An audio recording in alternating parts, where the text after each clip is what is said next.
The Lord wanted the present day church to understand that if you are doing perfect and effective evangelism, then you become a threat to the system, a threat to the status quo.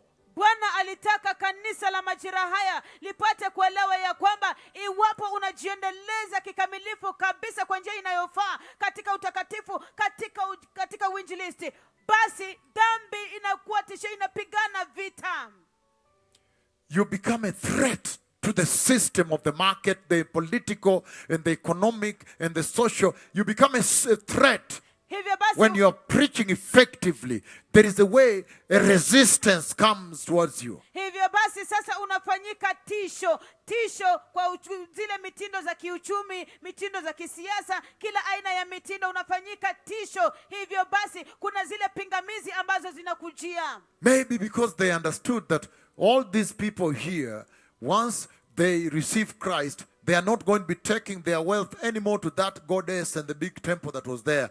They are going to spend now separately, differently. Maybe they are not going to buy the idols of silver they were making. So there was resistance. Pengine walielewa ya kwamba wakati mara tu watu hawa watakapompokea Bwana na kuokoka, basi hawatanunua zile miungu. Hawataendelea tena kununua zile those idols of silver of that goddess they were talking about. Hawataendelea tena kununua zile sanamu za fedha ambazo walikuwa wanazungumza kuhusu. And they are not going to be spending now in those matters, in those things that were profiteering, that was bringing profit to that community that worshiped that God and did that trade. Na sasa hawatakuwa wanapeana fedha ama hawatakuwa wanashughulika na vile vitu ambavyo vilikuwa vinaendeleza hiyo soko.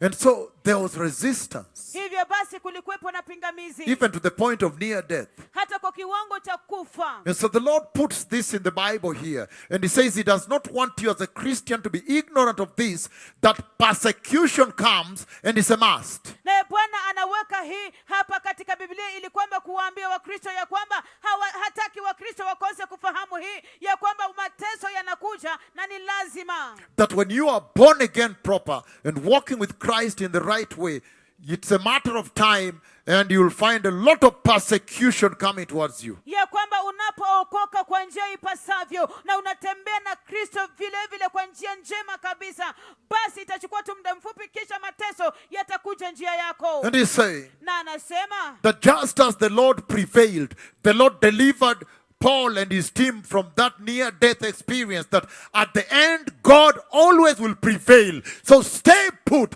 stay firm. Don't relinquish the gospel. Don't renounce Jesus. God will come and deliver you, and God will win. Hallelujah. Anasema ya kwamba kama vile tu Mungu alivyomshindania Paulo pamoja na kikundi chake wakati ambapo karibu wafe pale, vile vile Mungu pia ataweza kukushindania. Mungu anasema hata nyinyi pia wakati mnakutana na hayo madhiki ndogo ndogo, hayo mateso, msiwachane na wokovu. Kama watu wengi siku hizi wanaacha wokovu, hapana, mkanyage chini, msema hapana, ninasimama na Yesu kwa maana mishowe Yesu atakuja atakukomboa pale na atakuwa na shuhuda kubwa sana pale.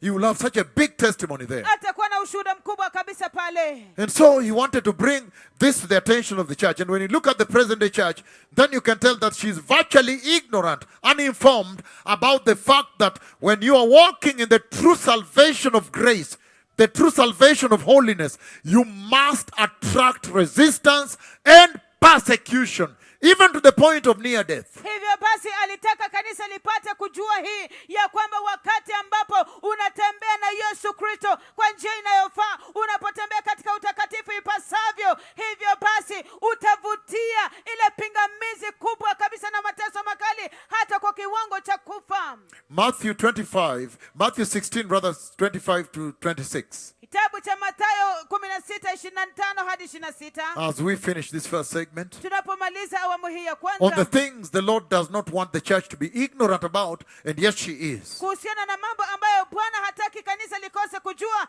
ili hali kanisa halifahamu. Matthew 16:25-26. Kitabu cha Mathayo 16:25-26. He says the following. Anasema yafuatayo. On your screens, katika runinga zenu, the book of Matthew chapter 16. There you go now. Kitabu cha Mathayo sura 16. He says, whoever wants to save their life anasema yeyote anayetaka kuokoa maisha yake will lose it. atayapoteza.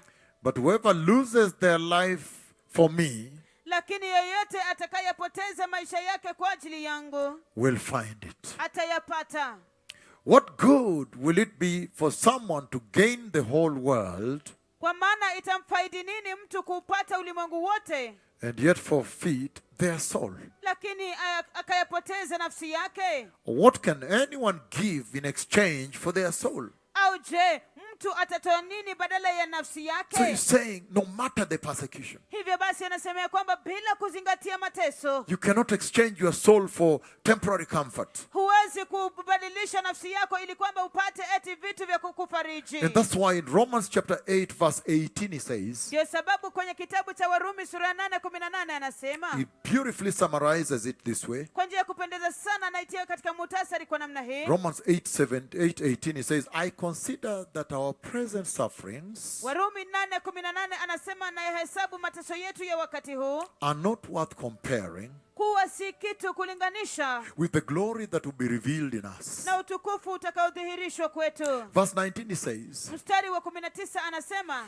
he summarizes, he says, for the creation awaits in eager anticipation, expectation for the children of God to be revealed. anasema kwa maana uumbaji unangojea sana kwa hamu kwa ajili ya watoto wa Mungu kudhihirishwa. So the Lord is saying that the sufferings you have on this earth, first of all, they are very light. They cannot be compared by weight to the glory He is in building in you for eternity.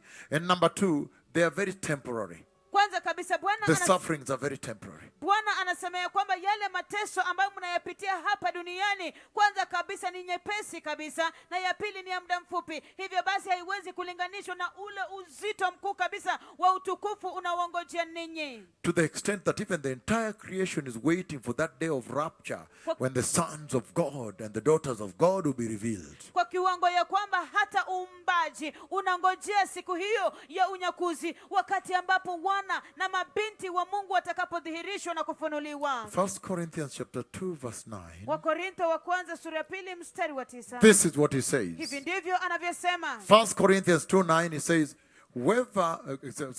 however, Anasema ya kwamba hata hivyo, as it is written, kama ilivyoandikwa, what no eye has seen, lile jambo ambalo jicho halijapata kuona, what no ear has heard, lile jambo ambalo sikio halijapata kusikia, and what no human mind has conceived, wala hakuna nia ya binadamu ambayo imeweza kutafakari, the things God has prepared for those who love Him. yale mambo ambayo Mungu amewaandalia wale wampendao. So the Lord does not want you to be ignorant of this promise. Hivyo basi Bwana Nothing comparable with what God Almighty has prepared in eternity for those that love Him. hakuna chochote kinachoweza kulinganishwa na kile ambacho Mungu amewaandalia katika umilele wale wampendao. He's saying Jesus focused on the promise. Anasema ya kwamba Yesu alilenga ahadi. To the extent akadharau, he scorned the cross, the shame of the cross. Kwa kiwango ya kwamba akadharau aibu ya msalaba. Even you have to now focus onto the unseen realm. Hata wewe inabidi sasa upate kulenga katika nyanja isiyoonekana. And he says in the book of 1